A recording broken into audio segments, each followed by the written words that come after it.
Mener à bien un projet de rénovation énergétique en copropriété nécessite de débloquer des freins inhérents à la plupart des projets collectifs, vous le savez bien, tels que les craintes ou les croyances qui sont limitantes. Alors, des études d'ailleurs en neurosciences, là, je parle sous votre contrôle, hein, cher conférencier, ont estimé que 20% des décisions seraient prises sur des informations rationnelles et 80% restantes seraient basées sur des croyances, des convictions, des émotions ou des valeurs, donc ce qui est colossal. Alors, comprendre les notions humaines élémentaires apparaît donc essentiel pour guider les acteurs de la rénovation vers des décisions ambitieuses et pertinentes. C'est ce que nous allons voir aujourd'hui. Pour répondre à ces questions et pour travailler autour de ces sujets, donc j'ai le plaisir d'accueillir avec nous, vous pouvez ouvrir vos caméras tous les quatre, hein, Denis Vanier. Voilà, bonjour Denis. Bonjour. Vous êtes gérant fondateur de la CoPro des possibles. Isabelle Auguet. Bonjour Isabelle. Il faut ouvrir le micro. Isabelle. Bonjour. Voilà, vous êtes, manager, du déploiement territorial à la CoPro des possibles. Également avec nous, Manon Leroy. Bonjour Manon. Bonjour. Vous êtes fondatrice et directrice de l'échappée, des copropriétés, et également Lucille Munch. Bonjour Lucille. Bonjour. Vous êtes chargée de mission animation à l'échappée des copropriétés. Voilà ce que j'avais à dire pour vous présenter. Alors je crois que Denis Vanier, vous avez, un petit mot, d'ouverture pour introduire, le sujet sur lequel nous allons, travailler pendant ces 2 heures. Exactement. Merci beaucoup, Xavier, pour ce super lancement dynamique et souriant. Voilà, je me présente, Denis Vanier. J'ai fondé la CoPro des possibles, qui est une école de la copropriété qui mise sur les relations humaines comme clé de réussite de projets collectifs, notamment la rénovation énergétique, mais d'autres projets évidemment. Alors, comme Xavier l'a bien dit, les neurosciences commencent à prouver des choses scientifiquement et nous sommes là pour aller plus dans le concret parce que moi, ce qui m'intéresse, ainsi que les autres conférenciers et sières, j'imagine, c'est du pragmatisme, des vraies solutions qui s'appliquent au quotidien dans nos copropriétés. Je suis moi-même copropriétaire, donc je sais de quoi je parle. Ce n'est pas toujours simple et en même temps, c'est possible. Et en misant justement sur les relations humaines avec des compétences de facilitation, d'animation en dynamique collective pour réussir ensemble un projet en copropriété, c'est simple. Et un des principes, c'est notamment, et c'est ce que vous allez pouvoir vivre aujourd'hui en pleine interactivité, malgré le fait que nous soyons en visioconférence, donc à distance, et avec nos deux excellentes animatrices, Lucille et Manon de l'échappée des copropriétés, j'en suis sûr, vous allez vivre un moment exceptionnel.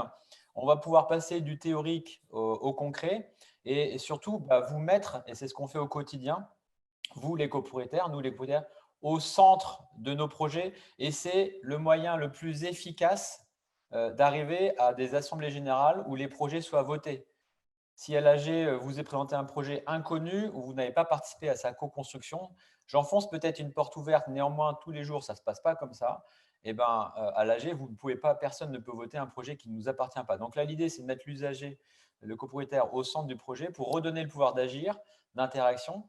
Et d'ailleurs, c'est ce que vous allez pouvoir vivre aujourd'hui avec l'échappée des copros. Donc encore un grand merci à Manon et son équipe, notamment Lucille, pour l'animation et puis surtout sa conception qui a été complètement adaptée au format d'aujourd'hui. Une intervention que vous allez pouvoir voir comme exemplaire, c'est-à-dire dans leur posture, dans la façon d'animer. Vous avez peut-être des clés pour vous aussi, dans vos propres copropriétés, animer les relations, des projets, la fête des voisins, le conseil syndical. Donc, vous pouvez aussi les observer là-dessus. Mais je vous invite avant tout à être en participation pour ceux qui pourront monter avec nous sur scène. Donc, ce sera une petite surprise dans quelques minutes. Donc, les chapelles de copro, elles sont en direct live de Toulouse. Donc, merci à ça. Il y a le grand soleil à Toulouse. D'ailleurs, ça se voit dans leurs lunettes ou dans leur sourire. Et elles vont vous faire vivre, malgré le virtuel, un moment super convivial et qui, je reviens dessus, va vous apporter aujourd'hui des solutions concrètes par des exemples concrets d'autres copropriétés qui l'ont fait avant vous. Vous qui souhaitez peut-être le faire ou qui avez essayé, qui n'avez pas encore réussi, on a des solutions à partager avec vous par vos pairs copropriétaires, des voisins peut-être. Et puis, à la suite de cette animation par l'échappée des copros, notre partenaire depuis 2019 sur la copro des possibles, vous aurez possibilité, Isabelle de la copro des possibles, de notre équipe, reviendra vers vous en conclusion pour vous présenter d'autres types d'animation en virtuel mais aussi en présentiel, tout près de chez vous, puisque nous sommes présents dans 8 régions partout en France, voilà, pour animer gratuitement jusqu'à la fin de l'année, puisque c'est financé par les CDE programmes de formation, jusqu'à la fin de l'année, des ateliers, rencontres copropriétaires ou des déclics copro. Manon, Lucille, je vous laisse la parole.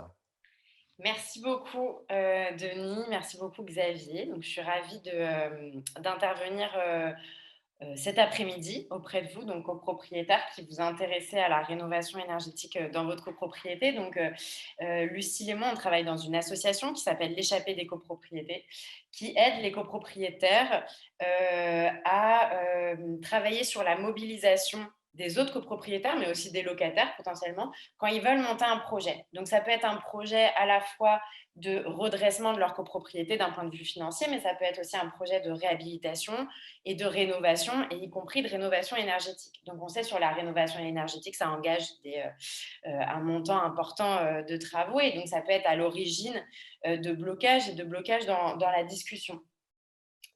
Nous, ce qu'on a trouvé intéressant d'intervenir aujourd'hui, c'était pas forcément de vous dire comment il faut faire, comment vous allez pouvoir avoir des subventions, etc. Parce qu'il y a des partenaires qui sont spécialisés là-dedans, et notamment le réseau FAIR, qui peuvent vous renseigner sur les aides financières. Mais c'est bien, en fait, de retracer ensemble quelles sont les étapes de ce projet de rénovation énergétique et de partir de cas pratiques. Donc, vous allez voir qu'en fait, toute notre animation, parce on prévoit de faire un séminaire qui est plus participatif que d'habitude, ça va être de s'appuyer sur des témoignages de vraies personnes. Donc, la première partie, ça va être un témoignage d'une copropriété que j'ai rencontrée. Donc, je vais vous raconter un peu comment je l'ai rencontrée. Et la deuxième partie de notre animation, ça sera sur un témoignage d'une personne qui est aujourd'hui dans la salle et du coup qui va se porter volontaire, on espère, pour présenter un problème qui rencontre aujourd'hui dans le cadre d'un montage de projet de rénovation énergétique. Donc, on comptera sur vous sur la deuxième partie de l'animation. Pour la première partie, on est sur, on va vous projeter en fait un témoignage de Patrick. Patrick, c'est un monsieur que j'ai rencontré il y a 3 ans à Montataire, dans l'Oise. Et en fait, qui était en train de réaliser des travaux dans sa copropriété, des travaux de rénovation énergétique. Et du coup, quand je l'ai rencontré, je lui ai demandé, mais comment en fait tu as fait pour mettre en place des travaux d'ampleur comme ça dans ta copropriété? Est-ce que tu peux me raconter? Et je lui ai demandé si je pouvais le filmer, en fait, me racontant ça. Cette vidéo, je l'aime beaucoup parce qu'en fait, pour moi, elle permet de retracer les étapes que lui a traversées. Donc, ça ne veut pas dire que c'est toutes les copropriétés qui les traversent comme ça, mais je trouve que quand même, en accompagnant d'autres copropriétés sur la rénovation énergétique, je me rends compte qu'il y a quand même des jalons qui sont souvent les mêmes, mais par contre, chronologiquement, qui peuvent ne pas s'emboîter pareil, on va dire. Donc déjà, à la voix, on voit les différentes étapes, et ce qui est intéressant aussi, c'est toute la relation qu'il a avec d'autres partenaires que les copropriétaires. Donc, le travail avec le syndic et avec d'autres acteurs. Donc, on vous propose de regarder ce témoignage en fait de Patrick. Vous allez voir en sono les bruits des travaux derrière, donc c'était pas un mensonge, il y avait vraiment des travaux dans sa copropriété. Et ensuite, il y a un quiz. À partir de là, on va vous proposer de répondre à un quiz sur vous, comment vous voyez cette rénovation énergétique dans votre copropriété. Voilà, je laisse Lucille lancer le témoignage de Patrick. Tout est parti du conseil syndical. C'est le conseil syndical qui a décidé de mettre à l'ordre du jour de l'Assemblée générale ce ravalement, et ensuite qui est devenu une réhabilitation.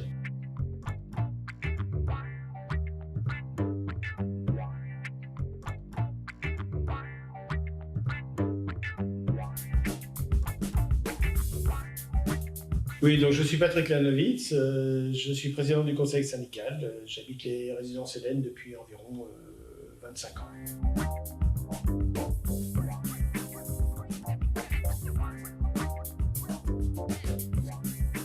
Le projet sur la copropriété, c'est qu'on avait une résidence qui commençait à devenir un peu dangereuse, des morceaux de béton qui tombaient, le ravalement n'avait pas été fait depuis une trentaine d'années, donc on a décidé de voir ce que l'on pouvait faire pour refaire un ravalement complet sur les résidences. Donc de là est partie une réflexion avec les membres du conseil syndical, savoir ce qu'on devait faire. Donc on a décidé de mettre à l'ordre du jour de l'Assemblée générale qui suivait le ravalement des résidences Hélène, qui comprend 2 tours de 18 étages. De ça est parti un rendez-vous avec l'ARC à Creil, dans les bureaux de Citémétrie. Il y a des petites oreilles à côté qui ont écouté, des membres de Citémétrie, dont Marion Guillepin, et qui nous a dit pourquoi faire un ravalement simple, pourquoi ne pas faire une réhabilitation. Ça consiste à faire une isolation thermique extérieure des deux pignons de chaque tour. Ça consiste à changer toutes les doubles vitrages, enfin pour ceux qui n'avaient pas déjà des doubles vitrages. Ça consiste à refaire toute la peinture, ça consiste à changer toutes les VMC, ça consiste à tarauder certaines portes pour que la circulation de l'air se fasse, et ça consiste à la sortie à un dossier qui dure depuis plus d'1 an.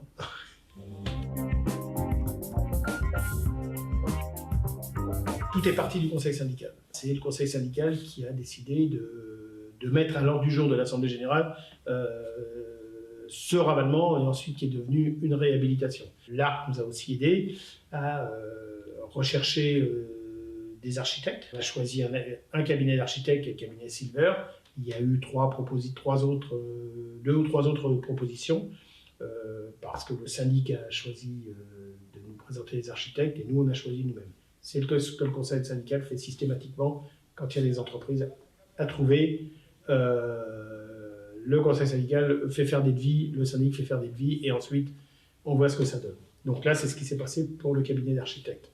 La réhabilitation, donc, puisque là on parlait maintenant de réhabilitation, a été mise à l'ordre du jour de l'Assemblée générale, qui a suivi. De là, l'ordre du jour arrive chez les copropriétaires. Ils ont eu un dossier complet pour la réhabilitation, pour la faire voter, parce que le plus important, c'était de faire voter. C'était pas évident, le dossier est un dossier qui tourne autour de 4 millions d'euros, ce qui est quand même une somme pas négligeable, même si on divise par 228 logements, pardon.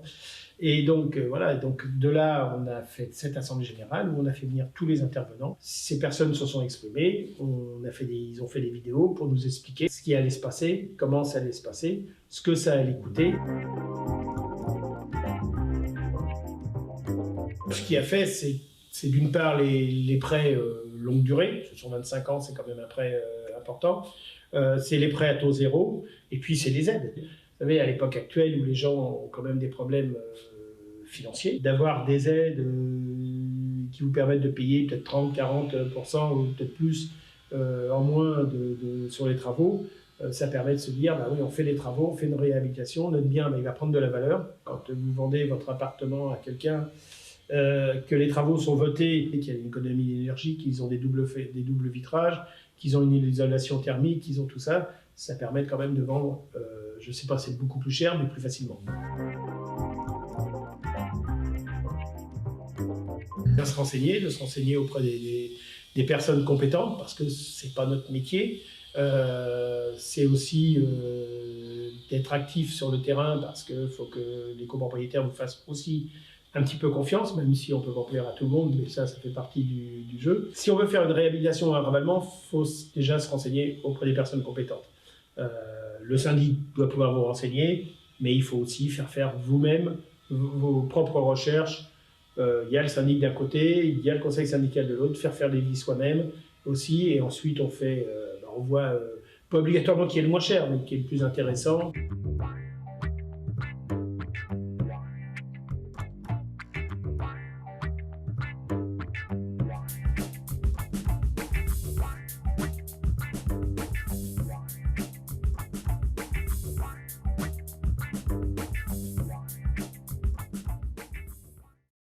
Donc, merci beaucoup d'avoir regardé ce témoignage du coup de Patrick. Alors, Léon, j'ai bien vu votre question. Est-ce que ces 2 ans ont été débloqués? Je ne saurais pas vous dire si c'est le cas pour la copropriété du coup de Patrick. Mais peut-être qu'on va aborder cette question du coup en deuxième partie. En tout cas, si vous avez une question là-dessus, ou si vous rencontrez cette problématique-là dans le cadre de votre rénovation énergétique, dans le cadre de ce projet-là, très intéressant de pouvoir l'aborder. Du coup, je passe la main à ma collègue Lucille qui va vous proposer donc un quiz, mais qui permet surtout de se mettre en tête ces étapes et aussi de voir comment vous voyez ces projets de rénovation énergétique dans votre propre copropriété. Merci Manon.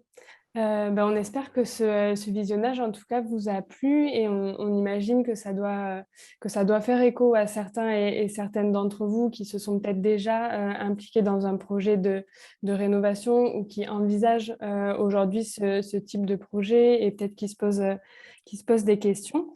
Du coup, comme disait Manon, on vous propose maintenant de passer à un quiz pour vous permettre de revenir sur des points clés donc, qui ont été évoqués par Patrick, le copropriétaire qui témoigne dans la vidéo. Xavier va vous poser 6 questions et vous aurez à chaque fois 10 secondes pour pouvoir répondre aux questions. Et ensuite, je prendrai un petit instant pour expliciter un petit peu les réponses. Et donc, Voilà. vous allez voir, ce quiz, ça va nous permettre de retracer progressivement du coup, les différentes étapes par lesquelles sont passés les copropriétaires des résidences Hélène. Et puis, je vous présenterai ensuite la frise complète qui reprend en fait l'intégralité du cheminement de cette copro dans le cadre de sa rénovation énergétique. Donc, bien sûr, pour le quiz, on ne se met pas de pression. Il n'y a pas d'enjeu derrière, si ce n'est pour nous de vous permettre aussi de participer de manière un peu différente à cette web conférence. Et du coup, on espère que vous êtes prêts et prêtes. Ça va vous demander peut-être un peu de réactivité. En fin de journée, ce n'est pas le plus évident, mais c'est un petit challenge aussi qu'on lance aux participants et participantes. Voilà, donc on va commencer, Lucille, on peut mettre la diapo, il faut avancer, voilà. On peut mettre la diapo et je vais lancer le premier quiz sous votre contrôle, Lucille et Manon. Donc il y a 2 questions, donc c'est 3 quiz, de chacun 2 questions. Donc on a une première question, alors il faut un peu scroller, si vous voyez, vous allez voir sur votre écran, ça dépend des écrans que vous avez, comme ça vous pourrez voir les 2 questions. La première question, quelle est selon vous la condition primordiale pour mettre en place un projet de rénovation? Donc 3 réponses possibles: des copropriétaires motivés, une bonne santé financière de la copropriété, des acteurs de proximité à vous conseiller et à vous accompagner. Et puis la deuxième question, le conseil syndical des résidences Hélène, ça on fait écho à la vidéo, Lucille, a fait appel à des acteurs pour le conseiller et les appuyer dans la réflexion pour la mise en place du projet, lesquels l'association l'ARC, l'association des responsables de copropriété, la mairie, le bureau d'études Citémétrie, les architectes. Allez, on vous laisse voter, 10 secondes, 9, 8, 7, 6, 5, 4, 3, je vois que vous êtes actifs, 2, 1, 0. Je mets fin au vote et je vous partage les résultats, Lucille et Manon. Voilà, vous avez les résultats qui doivent s'afficher. Oui, super. Alors, qu'est-ce qu'on peut dire alors sur ces résultats? Sur cette première question, donc sur la condition primordiale pour mettre en place un projet de rénovation énergétique, évidemment, il n'y avait pas de bonne réponse, on va dire. L'idée, c'était plutôt de pouvoir vous sonder, vous, copropriétaires, sur ces différentes propositions. Et on voit que vous êtes 78% à avoir répondu que la condition primordiale, c'était des copropriétaires motivés pour mettre en place un projet de rénovation énergétique. Et vous êtes aussi 22% à avoir répondu que la condition primordiale, c'était aussi d'avoir des acteurs de proximité prêts à vous conseiller et à vous accompagner dans cette démarche. On peut avancer sur la diapo suivante parce qu'il y a les réponses, non, c'est ça? Oui, tout à fait. Alors, il faut cliquer sur la souris, voilà. peut-être, Lucille. Et ensuite, donc, comme je vous le disais, pour cette première question, les réponses A, B ou C convenaient. Et d'après vous, du coup, il n'y a pas la nécessité d'une bonne santé financière de la copropriété pour mettre en place un projet de rénovation énergétique. Sur la deuxième question, qui étaient les acteurs auxquels les copropriétaires de la résidence Hélène ont fait appel, donc vous êtes 70% à avoir répondu l'association des responsables de copropriété. En effet, l'ARC, elle a appuyé cette copropriété et de manière plus globale, l'ARC, elle aide les conseils syndicaux et les syndics bénévoles à mieux gérer leurs immeubles sur énormément de thématiques qui touchent à la copropriété et notamment sur la question des travaux. Vous êtes donc 7% à avoir répondu la mairie à cette question-là. Donc, pour le coup, dans le témoignage de Patrick, il n'y a pas d'évocation de la mairie qui appuie la copro. En revanche, et vous êtes 70% à avoir coché le bureau d'études Citémétrie. Effectivement, Citémétrie a appuyé cette copro. Citémétrie, c'est un bureau d'études qui offre des services aux copropriétaires pour les accompagner dans la rénovation de leur résidence. Donc, on peut peut-être passer aux questions 3 et 4. Voilà, donc on va avancer sur la diapo, Lucille. Je vais lancer le deuxième quiz. Alors, on me fait une remarque que ce n'est pas les vraies secondes. Je vais être plus rigoureux sur les secondes. Alors, je vous permets donc de voir le sondage. D'ailleurs, c'est drôle parce qu'il se met, Lucille, sur votre écran aussi, en partage d'écran, je ne sais pas pourquoi. D'après vous, alors 2 questions. D'après vous, et après avoir vu l'ensemble des résidences Hélène, la validation du projet des travaux intervient avant ou après les recherches de devis pour le choix des entreprises. Donc, c'est avant ou après. Là, il faut choisir. Et puis, deuxième question, dans la résidence Hélène, le conseil syndical a envoyé un dossier au copropriétaire avant le vote des travaux. Dans votre copropriété, comment informeriez-vous les habitants sur ce type de projet? Et là, vous avez 4 réponses possibles. De la même manière, avec l'envoi d'un dossier, avec une réunion d'information, en enregistrant une vidéo à diffuser au copropriétaire et pas d'information. Allez, on vous laisse voter. Je vais essayer d'être plus rigoureux sur les secondes. 10, 9, 8, 7, 6, 5, 4, 3, 2, 1 et 0. Je mets fin au vote et je vous partage les résultats, Lucille. Merci. Alors, pour la troisième question, donc d'après vous, après avoir vu l'exemple des résidences Hélène, la validation du projet intervient avant ou après les recherches de devis? C'était une question, pas une question piège, mais une question un peu complexe, un peu subtile. En réalité, la validation du projet, donc de l'intention de réaliser les travaux, elle intervient avant même que les recherches des devis soient mises en œuvre par le conseil syndical. Quant au vote des travaux, lui, il intervient une fois que les devis sont réalisés et que les entreprises sont sélectionnées. Donc, vous êtes 52% à avoir répondu avant, qui était du coup la bonne réponse, et 48% à avoir répondu après. Sur la question 4, donc sur les moyens d'informer les copropriétaires, donc à nouveau, il n'y avait pas de bonne réponse, si ce n'est éviter de répondre pas d'informations, parce que vous l'aurez compris, les moyens d'informer qui étaient proposés, ils sont tous envisageables. Et l'essentiel, c'est de s'assurer que tous les copropriétaires, qu'ils soient occupants ou bailleurs, ils puissent avoir accès aux informations qui vont leur permettre de se mobiliser en assemblée générale et de pouvoir voter en conscience, c'est-à-dire en ayant toutes les informations dont ils peuvent avoir besoin pour s'exprimer durant l'assemblée générale. Donc, à titre informatif, vous êtes plus nombreux à avoir envisagé la réunion d'information comme moyen d'information. Voilà pour ce deuxième quiz. On peut passer donc au troisième quiz. Le troisième quiz, donc avec 2 questions également. Vous les voyez d'ailleurs sur le PowerPoint. Qu'est-ce qui, dans l'ensemble de cette résidence, a incité l'ensemble des copropriétaires à s'engager dans un projet de rénovation énergétique?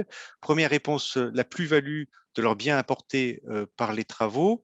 La deuxième, c'est les aides financières apportées aux copropriétaires. Et troisième, le dispositif public mis en place par les collectivités. Et puis, deuxième question, d'après vous, de combien de temps faut-il en moyenne pour la mise en œuvre d'un projet de rénovation énergétique et la réalisation des travaux? 1 à 3 ans, 3 à 5 ans, 5 à 8 ans, plus de 8 ans.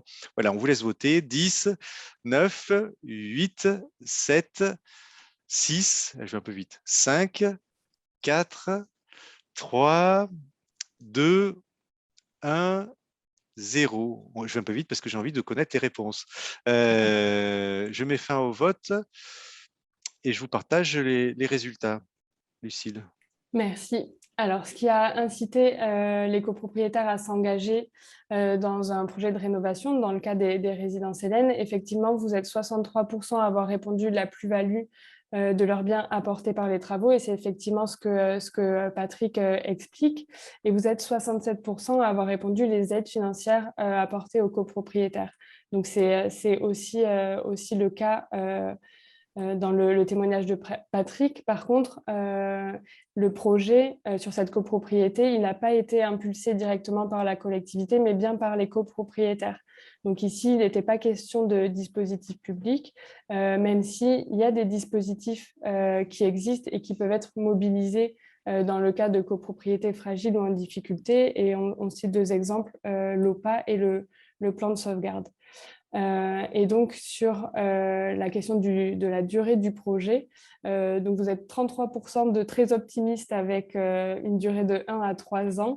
En réalité, le projet de rénovation énergétique, il peut durer de 3 à 5 ans, et je vais vous détailler ça juste après. Et vous n'êtes que 7% à avoir répondu plus de 8 ans, donc 7% de moins optimistes, on va dire. Voilà, j'arrête le partage. Merci Xavier pour ton appui sur les questions et la diffusion des sondages.